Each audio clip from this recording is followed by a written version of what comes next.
Oily skin ಇರೋರು ಚರ್ಮದ ಕಾಳಜಿನ ಹೇಗೆ ಮಾಡಬೇಕು ಅಂತ ಇವತ್ತು ಹೇಳ್ತೇನೆ. ನಾನು ಡಾಕ್ಟರ್ ಶಿಲ್ಪಾ ಭಟ್, ಚರ್ಮ ರೋಗ ತಜ್ಞೆ, ಸುಬೋಧ ಸ್ಕಿನ್ ಆ್ಯಂಡ್ ಕಾಸ್ಮೆಟಿಕ್ ಕ್ಲಿನಿಕ್ ಬೆಂಗಳೂರಿಂದ.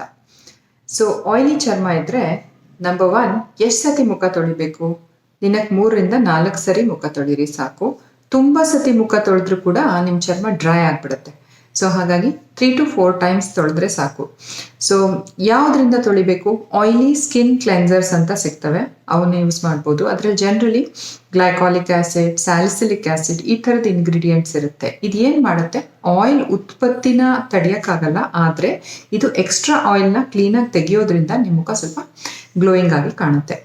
ಸೆಕೆಂಡ್ ಒನ್, ಆಯಿಲಿ ಸ್ಕಿನ್ ಅವರು ಮಾಯಿಶ್ಚರೈಸರ್ ಹಚ್ಚಬೇಕಾ? ಎಷ್ಟೊಂದು ಜನ ಈ ಪ್ರಶ್ನೆ ಕೇಳ್ತಾರೆ. ಆಯಿಲಿ ಸ್ಕಿನ್ ಇರೋರು ಕೂಡ ಮಾಯಿಶ್ಚರೈಸರ್ ಹಚ್ಚಬೇಕು. ಯಾಕೆ ಅಂದರೆ ಆಯಿಲಿ ಸ್ಕಿನ್ ಇದ್ದಾಗ ಮುಖ ಆಯಿಲ್ನ ಜಾಸ್ತಿ ಉತ್ಪತ್ತಿ ಮಾಡುತ್ತೆ ಹೊರತು ವಾಟರ್ ಕಂಟೆಂಟು ಕಡಿಮೆ ಇರ್ಬೋದು, ನಾರ್ಮಲ್ ಇರ್ಬೋದು.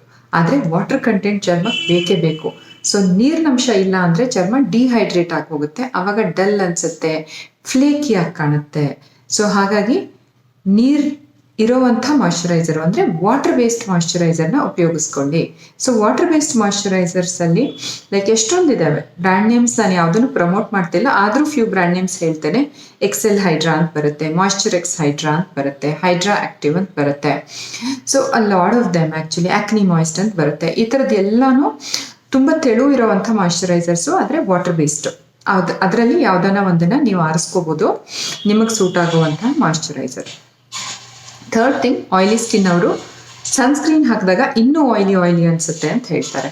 ಆಯಿಲಿ ಸ್ಕಿನ್ ಅವರು ಸನ್ಸ್ಕ್ರೀನ್ ಡೆಫಿನೆಟ್ಲಿ ಬಳಸಬೇಕು, ಆದರೆ ಜೆಲ್ ಟೈಪ್ ಸನ್ಸ್ಕ್ರೀನ್ಸು ಅಥವಾ ಮ್ಯಾಟ್ ಫಿನಿಶ್ ಸನ್ಸ್ಕ್ರೀನ್ಸ್ನ ಹಾಕ್ಬೋದು. ಸೊ ತುಂಬ ಆಯಿಲಿ ಇದ್ದರೆ ಜೆಲ್ ಇದ್ರೂ ಕೂಡ ಇನ್ನೂ ಆಯಿಲಿ ಅನಿಸ್ತಾ ಇರುತ್ತೆ. ಸೊ ಹಾಗಾಗಿ ಮ್ಯಾಟ್ ಫಿನಿಶ್ ಕೆಲವು ಸನ್ಸ್ಕ್ರೀನ್ಸಲ್ಲಿ ಸಿಲಿಕಾನ್ಸ್ ಇರ್ತವೆ, ಎಕ್ಸ್ಟ್ರಾ ಆಯಿಲ್ನ ಅಬ್ಸಾರ್ಬ್ ಮಾಡ್ಕೊಳ್ಳೋವಂಥ ಪ್ರಾಪರ್ಟಿ ಇರುತ್ತೆ. ಆ ಥರದ ಸನ್ಸ್ಕ್ರೀನ್ ಹಾಕ್ಕೊಳ್ಳಿ.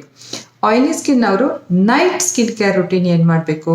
ಅಗೇನ್ ಮತ್ತೆ ಒಂದು ಫೇಸ್ ವಾಶು, ನೈಟ್ ರುಟೀನಲ್ಲಿ ಒಂದು ಮಾಯಿಶ್ಚರೈಸರು. ನಾನು ಬೆಳಿಗ್ಗೆ ಏನು ಹೇಳಿದ್ನೋ ಅದೇ ಅನ್ವಯ ಆಗುತ್ತೆ. ಸೊ ಆಯಿಲ್ ಸ್ಕಿನ್ನ ಕ್ಲೆನ್ಸ್ ಮಾಡುವಂಥ salicylic, glycolic acid, lactic acid ಈ ಥರ ಇರುವಂತಹ ಕ್ಲೆನ್ಸರ್ಸು. ದೆನ್ ಒಂದು ಮಾಯಿಶ್ಚರೈಸರು ಮತ್ತು ಸೀರಮ್ಸ್ ಯೂಸ್ ಮಾಡ್ಬೋದು ನೈಟ್ ಟೈಮಲ್ಲಿ. ಆ್ಯಕ್ಚುಲಿ ಆಯಿಲಿ ಸ್ಕಿನ್ ಇರೋರು ಸ್ಯಾಲಿಸಿಲಿಕ್ ಆ್ಯಸಿಡ್ ಸಿರಮ್ ಯೂಸ್ ಮಾಡ್ಬೋದು, ಅದು ಪೋರ್ಸ್ ಕ್ಲಾಗ್ ಆಗಿ ಪಿಂಪಲ್ಸ್ ಬರೋದನ್ನು ತಡೆಯುತ್ತೆ. ಸೆಕೆಂಡ್ ಥಿಂಗ್, ತುಂಬ ಆಯಿಲಿ ಸ್ಕಿನ್ ಇದ್ದು ಸೆನ್ಸಿಟಿವ್ ಕೂಡ ಇದ್ದರೆ ನೀವು ನಿಯಾಸಿನಮೈಡ್ ಸಿರಮ್ ಆರಿಸ್ಕೋಬೋದು. ನಿಯಾಸಿನಮೈಡ್ ಸಿರಮ್ ಅಷ್ಟು ಡಿಹೈಡ್ರೇಟ್ ಮಾಡಲ್ಲ ಸ್ಕಿನ್ನನ್ನು. ಸ್ಯಾಲಿಸಿಲಿಕ್ ಇನ್ಫ್ಯಾಕ್ಟ್ ಕೆಲವ್ರ ಸ್ಕಿನ್ನಿಗೆ ಆಗಬರಲ್ಲ, ಡ್ರೈ ಆಗಿಬಿಡುತ್ತೆ ತುಂಬ. ನಿಯಾಸಿನಮೈಡ್ ಹೆಚ್ಚಿನ ಜನಕ್ಕೆ ತೊಂದರೆ ಇರೋದಿಲ್ಲ. ಥರ್ಡ್ ಥಿಂಗ್, ರೆಟಿನಾಲ್ ಯೂಸ್ ಮಾಡ್ಬೋದು ಆಯಿಲಿ ಸ್ಕಿನ್ ಇರೋರು.